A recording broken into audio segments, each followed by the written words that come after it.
Vocabulary puzzles, adjectives, nouns, favorite things. Exercise number 1. Complete the crossword. Write the opposites of the words in the box. Кроссвордты толықтыру керек. Ол үшін бокстың ішіндегі сын есімдердің қарама-қарсы мағынасын табу қажет болады. Екінші жаттығуда Жулидің бөлмесіне қандай заттар бар екенін, астындағы 7 сөз берілген. Сол әріптері араласып, соны дұрыс табуымыз керек. Екінші сөз films, себебі бұнда дискілер бар. Үшінші сөз animals, яғни стенадағы жануарлар. 4-те games, ойындар, шахмат ойыны, сега ойыны.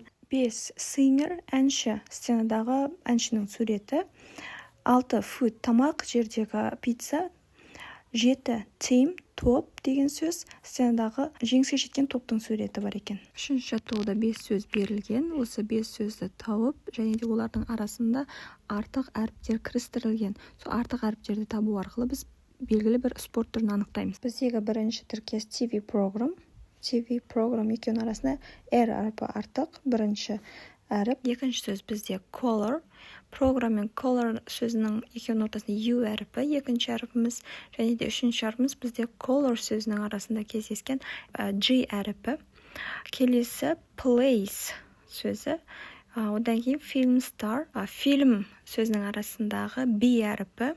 Одан кейін бізде team сөзі. Team сөзінің арасында кездесетін Y әріпі кездеседі. Соңғы әріпіміз. Сонда бізде the mystery sport is rugby болып шықты. Рагби деген спорт түрі.